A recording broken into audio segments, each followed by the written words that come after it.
Ya, saudaraku yang dikasihi, satu topik yang menarik untuk dibahas kali ini. Judulnya adalah anak kandung dan janji. Saudaraku, kita perlu mengetahui bahwa siapakah yang disebut anak kandung. Apakah anak dari Hagar? Apakah anak dari Sarah? Atau anak dari Keturah? Kita perlu ketahui bahwa istri daripada Abraham adalah 3 orang. Yang pertama adalah Hagar, yang kedua adalah Sarah, dan yang ketiga adalah Keturah.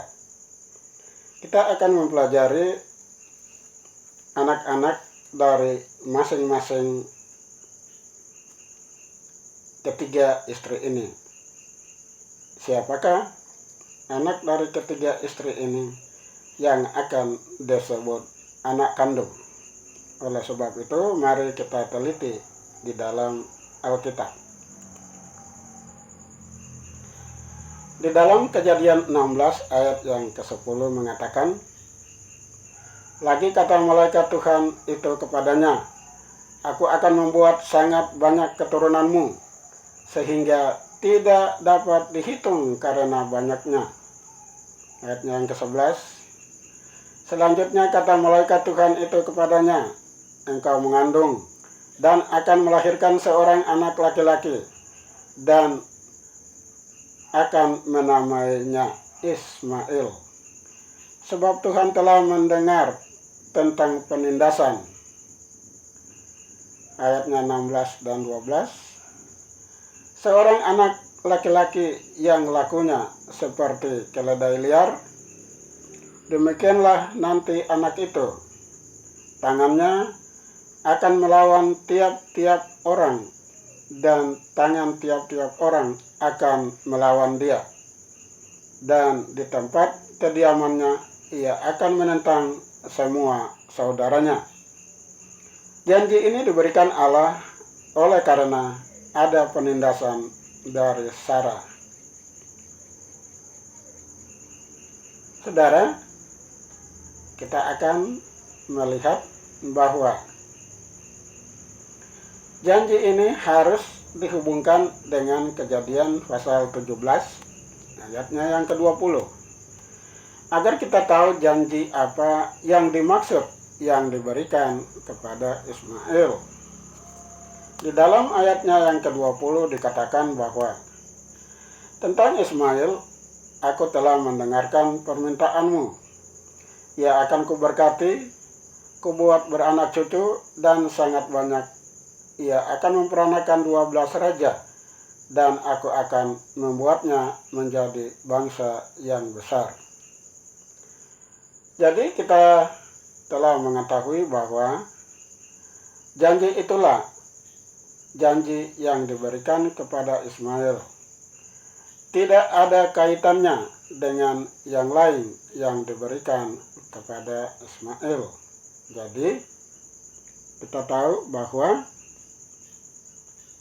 Allah menjanjikan janji itu saja yang diberikan kepada Ismail.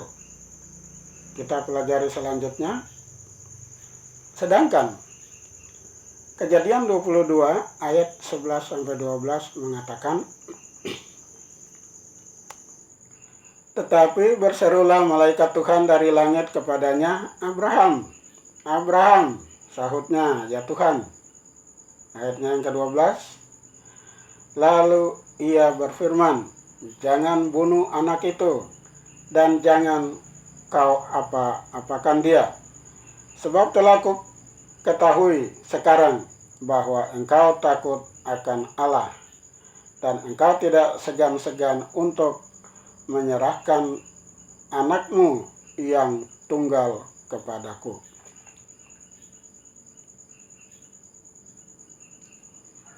Nama anak kandung ini harus kita kembali ke awal perjanjian di dalam Kejadian 15 ayat 4 sampai 6.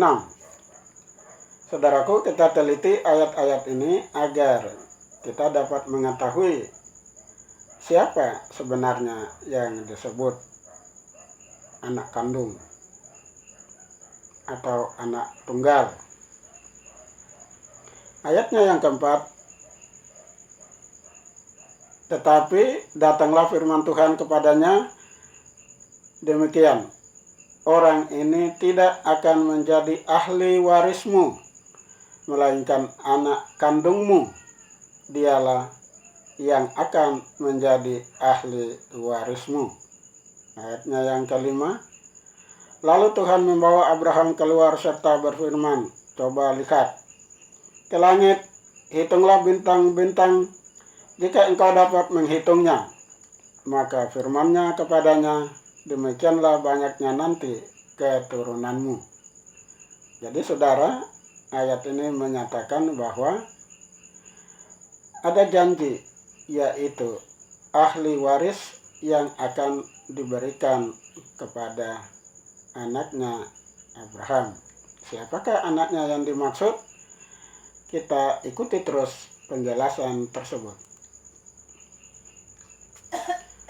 Janji ini berhubungan dengan siapa yang menjadi ahli waris dari Abraham, dan dihubungkan juga dengan Kejadian pasal 17 ayat 18, 19, dan 21, yaitu janji tentang sunat. Saudaraku, kita baca ayatnya yang ke-18. Dan Abraham berkata kepada Allah, sekiranya Ismail diperkenankan hidup di hadapanmu. Ayatnya yang ke-19 mengatakan, tetapi Allah berfirman, tidak, melainkan istrimu Sarah yang akan melahirkan anak laki-laki bagimu, dan engkau akan menamai dia Ishak, dan aku akan mengadakan perjanjianku dengan dia, menjadi perjanjian yang kekal untuk keturunannya. Ayatnya yang ke-21 mengatakan, tetapi perjanjianku akan kuadakan dengan Ishak yang akan dilahirkan Sarah bagimu tahun yang akan datang pada waktu seperti ini juga. Jadi saudaraku, kita dapati bahwa anak yang dijanjikan Allah kepada Abraham adalah Ishak, dan dialah yang disebut anak kandung. Di dalam Kejadian 21 ayat yang kelima kita selidiki terus agar kita mendapatkan jawaban sebenarnya daripada anak kandung yang dimaksud. Ayat yang kelima mengatakan, adapun Abraham berumur 100 tahun ketika Ishak anaknya lahir baginya. Setelah Ishak lahir, maka apa yang terjadi dengan Ismail? Kita baca Kejadian 21 ayat 8 sampai 10. Di dalam ayat yang ke-8 mengatakan, bertambah besarlah anak itu dan ia disapi. Lalu Abraham mengadakan perjamuan besar pada hari Ishak disapi itu. Ayatnya yang ke-9, pada waktu itu Sarah melihat bahwa anak yang dilahirkan Hagar, perempuan Mesir itu bagi Abraham, sedang bermain dengan Ishak anaknya sendiri. Ayatnya yang ke-10, berkatalah Sarah kepada Abraham, usirlah hamba perempuan itu. Saya ulangi. Berkatalah Sarah kepada Abraham, usirlah hamba perempuan itu beserta anaknya, sebab anak hamba ini tidak akan menjadi ahli waris bersama-sama dengan anakku Ishak. Sekarang kita tahu bahwa Hagar dan Ismail diusir karena Ismail tidak akan menjadi ahli waris dari Abraham. Jadi itulah alasan mengapa Hagar dan Ismail harus diusir dan pergi dari hadapan Abraham, agar mereka tidak dapat menikmati janji ahli waris yang diberikan kepada Ishak. Itulah alasannya. Nah, sekarang kita tahu perbedaan janji antara Ismail dan Ishak. Di dalam janji yang diberikan kepada Ismail dan Ishak itu ada perbedaannya. Jadi kita perlu mengetahui, kita baca di dalam Alkitab bahwa ada janji yang berbeda, yaitu janji kepada Ismail adalah janji tentang keturunan saja. Sedangkan janji kepada Ishak adalah janji tentang keturunan dan ahli waris. Saudaraku, saya ulangi. Anak kandung yang dimaksud adalah Ishak, karena janji kepada Ishak adalah janji tentang keturunan dan janji tentang ahli waris. Jadi ada dua janji yang diberikan kepada Ishak.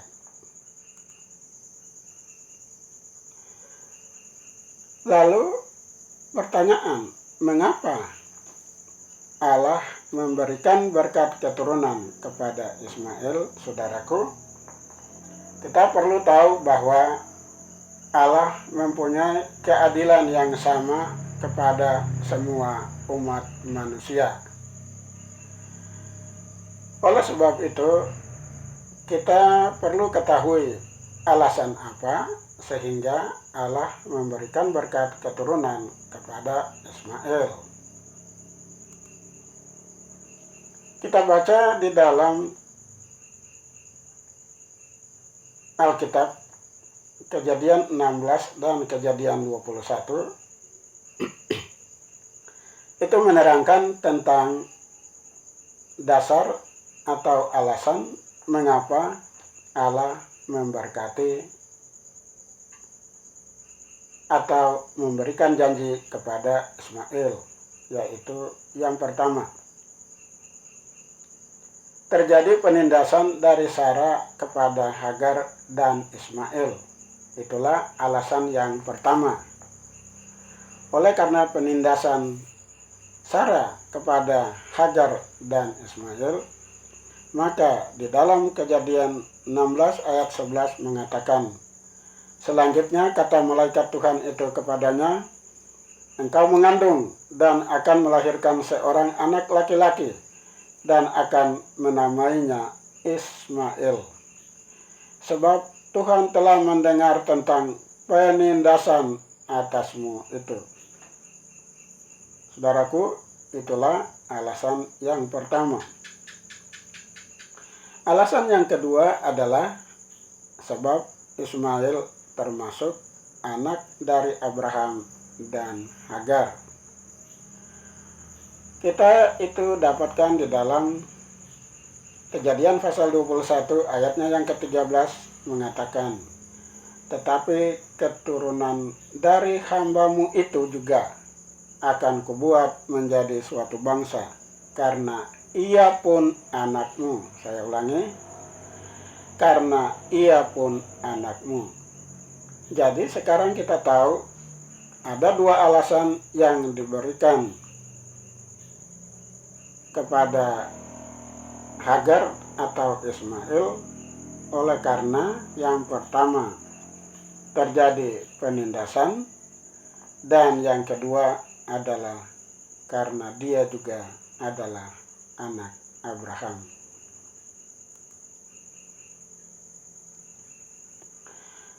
Apa yang disesalkan oleh Sarah karena Ishaklah yang berhak menerima janji keturunan dan ahli waris.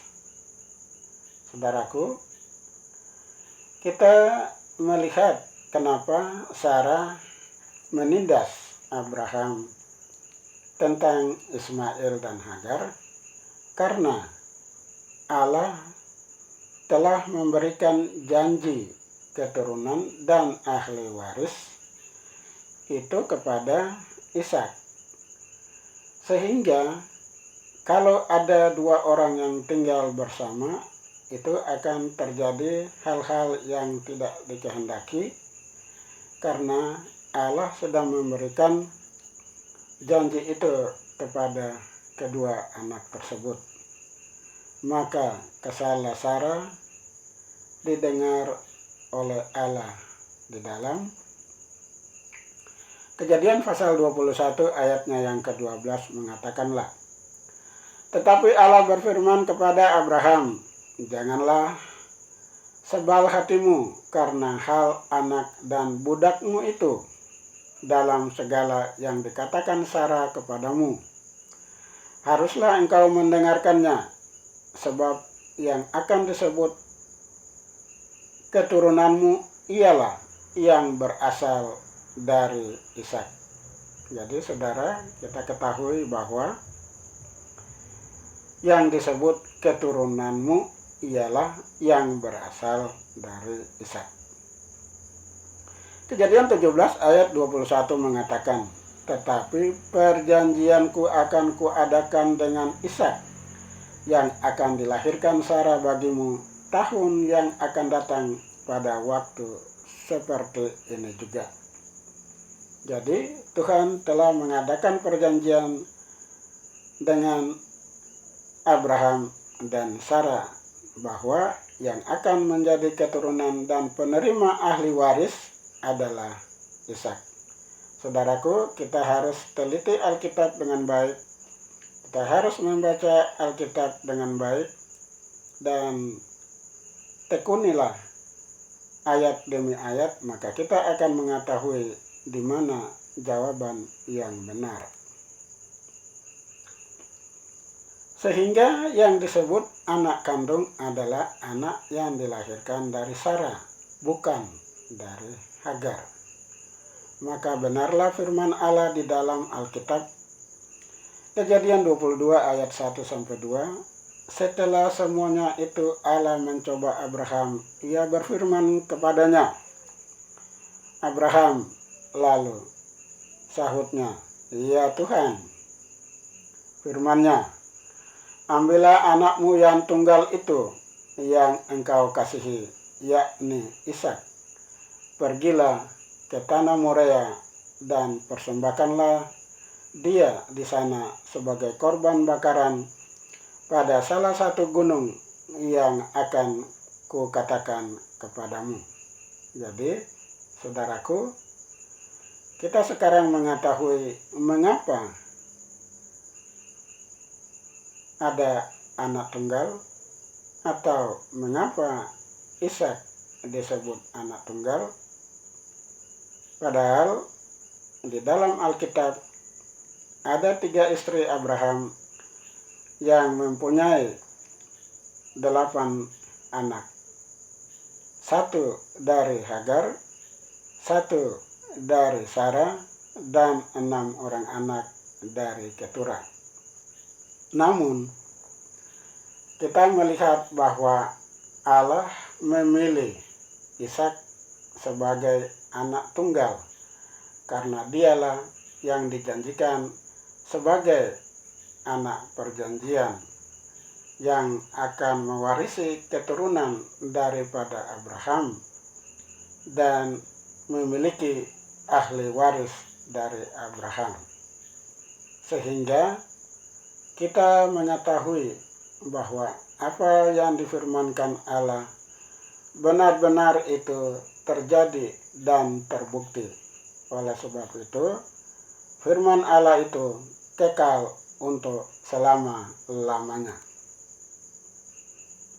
Demikian pembahasan ini, kiranya saudara boleh mendapatkan manfaatnya dan diberkati Tuhan. Ikuti terus channel ini, maka Anda akan mendapatkan topik-topik yang menarik lainnya. Tuhan memberkati.